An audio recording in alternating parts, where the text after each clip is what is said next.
Daily speaking English sentences with Urdu meanings. I am fond of eating Chinese. मैं Chinese खाने की बहुत शौकीन हूँ। I am fond of eating Chinese.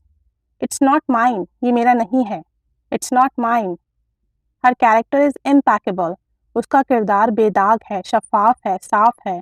Her character is impeccable. Impeccable means बेदाग होना, जिसमें किसी किस्म का कोई शक ना हो। What are you planning for Sunday? Sunday के लिए आप क्या प्लान कर रहे हो, यानी संडे को आप क्या करने वाले हो। What are you planning for Sunday? What do you need to tell me? आप मुझे क्या बताना चाहते हो। What do you need to tell me? Don't fight with your younger siblings. अपने छोटे बहन भाइयों से झगड़ा मत करें। Don't fight with your younger siblings. forget him and move on। भूल जाओ उसे और आगे बढ़ जाओ। forget him and move on। I didn't see a nice person like you। मैंने तुम जैसा अच्छा इंसान नहीं देखा। I didn't see a nice person like you। It's not like that। ऐसा नहीं है। Please try to understand। समझने की कोशिश करो। It's not like that। Please try to understand। He is outrageous। वो बहुत गुस्से में है। He is outrageous। I had my breakfast before going out। बाहर जाने से पहले मैंने नाश्ता कर लिया था। I had my breakfast before going out।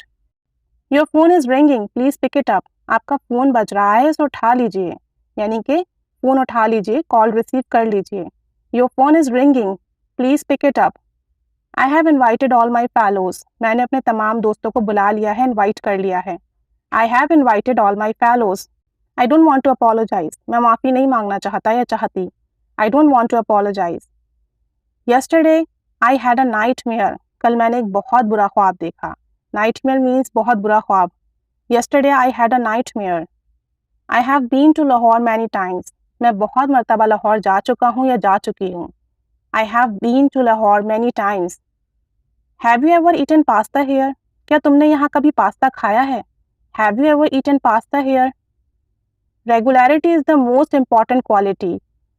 Regularity जो है बहुत इंपॉर्टेंट आपकी खूबी है, बहुत इंपॉर्टेंट क्वालिटी है। It's too late to go to a party। बहुत देर हो गई है पार्टी में जाने के लिए। It's too late to go to a party। I need some warm clothes for winter। मुझे सर्दियों के लिए कुछ गर्म कपड़े चाहिए। I need some warm clothes for winter।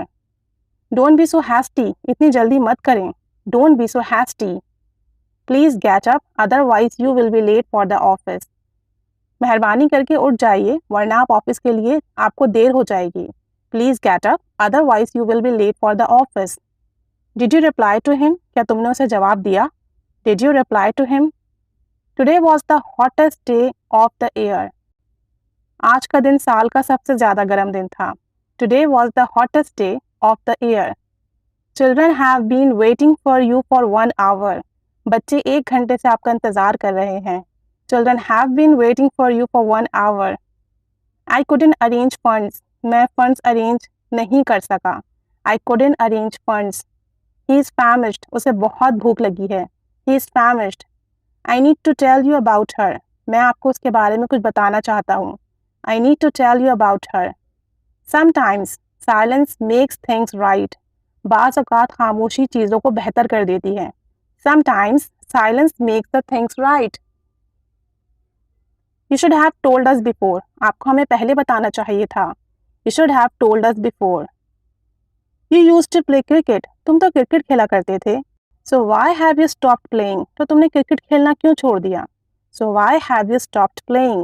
You used to play cricket। तुम तो क्रिकेट खेला करते थे। कोई भी काम जो हम पास्ट में किया करते थे रेगुलरली या हमारी आदत थी और अब हम वो काम नहीं करते, तो उसके लिए हम यूज टू उसके बाद वर्ब की फर्स्ट फॉर्म यूज़ करते हैं। जैसे मैं कहूँ I use to go to college. मैं कॉलेज जाया करती थी, अब नहीं जाती।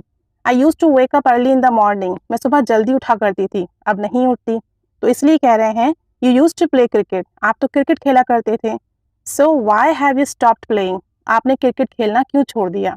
यानी अब वो क्रिकेट नहीं खेलता। वॉट एवर द सिचुएशन, जैसे भी हालात हों, बिलीव इन योर सेल्फ। खुद पर यकीन रखें। Whatever the situation, believe in your self.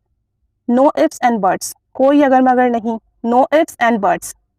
Leave the things to me, मुझ पर छोड़ दीजिए चीज़ों को। Leave the things to me. I never disappoint you, मैं आपको कभी मायूस नहीं करूँगा या करूँगी। I never disappoint you. I have made a plan to defeat them, मैंने एक प्लान बनाया है उनको शिकस्त देने के लिए। I have made a plan to defeat them. Defeat means शिकस्त देना, किसी को हरा देना। I watch this in news. ये मैंने खबरों में देखा था। I watch this in news. They use to laugh a lot. वो बहुत हंसा करते थे। When they were in college, जब वो कॉलेज में थे। They used to laugh a lot. वो बहुत हंसा करते थे। When they were in college, जब वो कॉलेज में थे।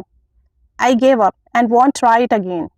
मैंने छोड़ दिया, हार मान ली और अब मैं इसे कभी कोशिश नहीं करूंगी। Give up means किसी भी चीज़ से हार मान लेना, किसी भी काम को तर्क कर देना, छोड़ देना।